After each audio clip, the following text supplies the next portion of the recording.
Let me read. I've been reading Ray Bradbury's Fahrenheit 451, and I want you to listen to science fiction.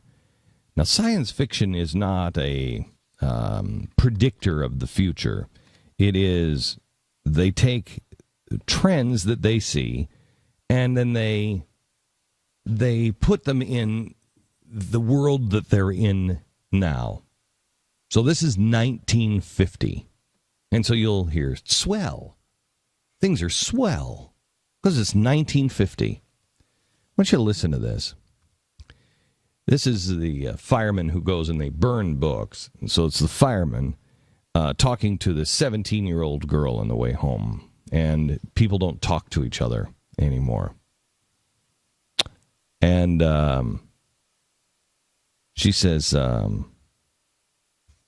he says, hang on, now I've just lost it here.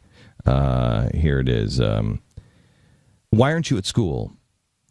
And she said, oh, well, they don't miss me. I'm antisocial, they say. I don't mix. It's so strange. I'm very social indeed. It depends on what you mean by social, doesn't it? I mean, social to me means you talk to people about things. She rattled on about chestnuts that had fallen off the tree in the front yard. You talk about how strange the world is. Being with people is nice, but I don't think it's social to get a bunch of people together and then not let them talk, do you? An hour of TV class, an hour of basketball or baseball or running, another hour of transcription history or painting pictures, and then more sports. But, you know, we never ask questions, or at least most don't. They just run the answers at you, bing, bing, bing, and us sitting there for 4 hours of film teacher. That's not social to me at all. It's like a bunch of funnels and a lot of water poured down the spout and out the bottom, and them telling us that it's wine when we all know it's not. They run us so ragged that by the end of the day, we can't do anything but go to bed or head to a fun park to bully people around. We break window panes in the window smasher place or wreck cars in the car wrecker place with a big steel ball. Or we go out to the cars and race on the streets trying to see how close you can get to lampposts playing chicken and knock hubcaps. I guess I'm everything they say I am, all right. I haven't any friends, but that's supposed to prove I'm abnormal? But everyone I know is either shouting or dancing around like wild people, beating up on one another. Do you notice how many people hurt each other nowadays? He says to her, you sound so very old.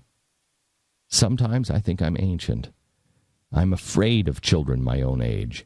They kill each other. Did it always used to be that way? My uncle says no. 6 of my friends have been shot in the last year alone. 10 of them died in car wrecks. I'm afraid of them. They don't like me because I'm afraid. My uncle says my grandfather remembered when children didn't kill each other. But that was a long time ago when they had things different. They believed in responsibility, my uncle says. Do you know I'm responsible? I was spanked when I needed it years ago, and I do all the shopping and the house cleaning by hand. But most of all, she said, I like to watch people. Sometimes I ride the subway all day, and I look at them and I listen to them. I just want to figure out what they are and what they want to be and where they're going. Sometimes I go to the fun parks and ride the jet cars, and as they race along the edge of the town at midnight, and the police don't care. As long as they're insured, as long as everybody has 10,000 insurance points, everybody's happy. Sometimes I just sneak around and listen in. I listen in subways, or I listen at soda fountains. And you know what? What? People don't talk about anything. Oh, they must, he said. No, not anything. They'll name a lot of cars, or they'll talk about clothes or swimming pools, and they'll all say, oh, that's swell.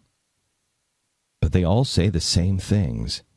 Nobody says anything different from anybody else. And most of the time in the cafes, they have the joke boxes and the same jokes most of the time, or the same musical wall lit and the colored patterns running up and down, but it's only color and abstract. It doesn't mean anything. And at the museums, have you ever been to the museums? They're all abstract. That's all they are now. My uncle says it was different once. A long time ago, a long time back, sometimes pictures showed things or even showed people. Your uncle, he said. He must have been a remarkable man. Oh, he is. He certainly is. If that is not a conversation that is so close to the conversation many Americans are having today, and that was written by Ray Bradbury in 1950, a warning to the world.